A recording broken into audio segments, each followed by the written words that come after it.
Breaking news! The Baltimore Ravens are making waves as they prepare for the 2025 NFL Draft, and we have an exclusive look at a potentially game-changing strategy that could reshape the team's future. If you think the front office is playing it safe, think again, because we're talking about aggressive draft moves, surprise trades, and a commitment to building an elite defense that could make the already dangerous Baltimore Ravens roster even more dominant. I'll give you all the details on the information we've learned in the last few hours. But first, I want to hear from you. Do you think Lamar Jackson can still take us to the next Super Bowl? If so, hit that like button hard. If you can, comment something like, "Go Ravens! Let's go to the Super Bowl." Let's start with the first-round pick, an absolute dream scenario. James Pierce Jr., the athletic edge rusher from Tennessee, is somehow still on the board at number 27. And if you're Eric DeCosta, don't even hesitate. This guy is raw, sure, but his ceiling? Unlimited. He has the kind of physical traits you simply can't teach: elite speed, ridiculous bend, and power that can overwhelm offensive linemen. Yes, there's stuff to clean up, but the upside? Through the ceiling. If he lands in Baltimore, expect defensive coordinator Zach Orr to turn him into an absolute nightmare for opposing quarterbacks. But would you pick him at number 27? Let me know in the comments. And then, boom, we've got a trade. The Ravens aren't sitting back and waiting for talent to fall to them. They're moving up in the second round, striking a deal with the Tampa Bay Buccaneers. The price? A fourth-rounder and a seventh. But the reward? Alfred Collins, the disruptive defensive tackle out of Texas. This is the kind of move that screams win now. Collins is a beast in the trenches, and if you pair him with Justin Matabike, suddenly this defensive front has some serious teeth. Collins thrived on the biggest stages, and with the Ravens' aggressive defensive scheme, he could be a game wrecker in the making. But Baltimore isn't done stacking its defense. The third-round selection? Maxwell Harrison Jr., a cornerback out of Kentucky who might just be the steal of the draft. His athleticism is off the charts, and he's one of those rare guys who excels in both man and zone coverage. The Ravens secondary took a hit with Brandon Stevens heading to the Jets,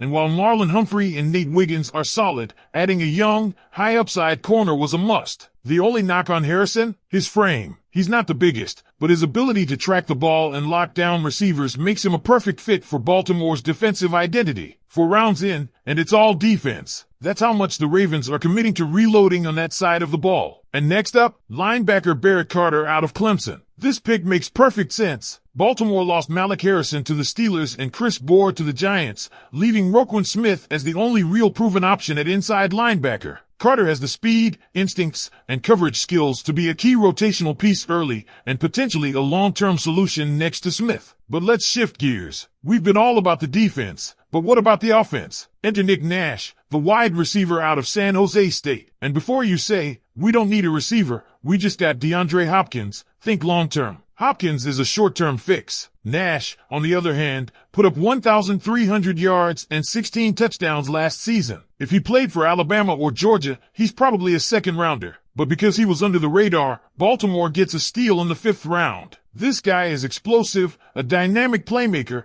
and exactly the type of player who could thrive alongside Zay Flowers in the future. And speaking of wide receivers, the Ravens double down. This time, it's Dante Thornton Jr. out of Tennessee. If you're looking for a true sleeper, this is the pick. He's got a 9.8 relative athletic score, which basically means he's an elite athlete. He's raw, sure, but at 6 feet 5 inches with breakaway speed, the potential is undeniable. If Baltimore's coaching staff can refine his route running, he could turn into a major red zone weapon. Still with me? Because we're not done. Jalen Smith, the cornerback out of USC, is another name to watch. He was one of the few bright spots on a bad USC defense, and while he's not going to be an instant impact player, he has all the tools to develop into a serious contributor. His coverage grades were excellent, and unlike a lot of young corners, he's willing to mix it up and run support. Now, let's talk about the backfield. We all love Derrick Henry, and we know he wants to retire in Baltimore. But at some point, the Ravens need to think about the future. Enter Ollie Gordon, too, the Oklahoma State running back. His college career had its ups and downs, but the talent? It's there. He was a Heisman favorite at one point, and while his production dipped, Baltimore could be the perfect place for him to develop behind one of the best to ever do it. And finally, rounding things out, Jackson Slater, an offensive lineman out of Sacramento State. A 6th-rounder, yes, but don't sleep on this guy. He held his own against top-tier competition in the Senior Bowl, proving he can play with the best. The Ravens don't need him to start right away, but a year or two of development, and he could be a key piece on that offensive line. So there you have it, Baltimore's bold, defense-heavy draft strategy with some key offensive additions for the future. Now, it's your turn. Grade this draft A, B, C, D, or F. Would you have done things differently? Which pick excites you the most? Sound off in the comments, and don't forget to subscribe for more Ravens updates all off-season long. But let's take a step back. What does this draft really tell us about the Ravens' strategy heading into 2025? It's clear that Baltimore isn't just reloading. They're making a statement. They're doubling down on what's made this team a perennial contender, defense. While some teams are shifting toward flashy offensive firepower, the Ravens are building a unit that can smother opponents,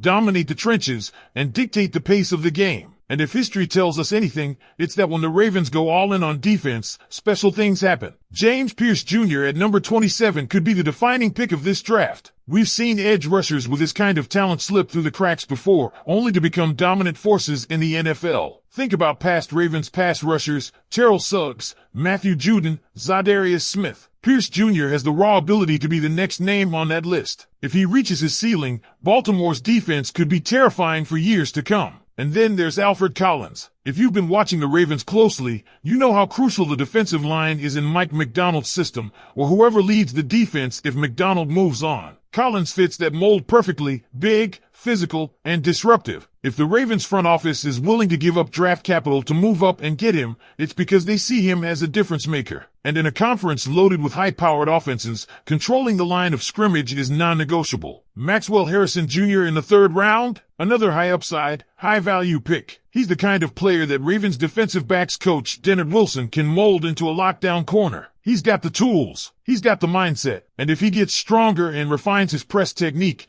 we could be looking at a serious steal. But let's not ignore the offense. Some fans might be frustrated that Baltimore didn't go after an offensive playmaker earlier, but the truth is, they didn't need to. The addition of DeAndre Hopkins changes the dynamic of this receiving core, giving Lamar Jackson a true veteran presence. That means Baltimore can take a more calculated approach, finding developmental guys like Nick Nash and Dante Thornton Jr. instead of reaching for a receiver early. And let's be honest, if Thornton Jr. had played for a blue blood program, he's not lasting until the 6th round. He's got the size and athleticism to be a problem for defenses. It's just about refining his skill set. Then there's Ollie Gordon too. Some might call this a luxury pick, but I call it forward thinking. Derrick Henry is still a monster, but at 31 years old, he won't be able to carry the entire load forever. Gordon too gets a chance to learn from one of the best while giving the Ravens another power runner who can wear down defenses late in games. If Baltimore wants to keep its physical identity intact, drafting a guy like Gordon makes all the sense in the world. And let's not forget Jackson Slater. Offensive line depth is always crucial, and grabbing a guy with his toughness and potential in the late rounds is exactly what smart teams do. Baltimore has a strong history of developing linemen, and Slater could be the next name to step up when called upon.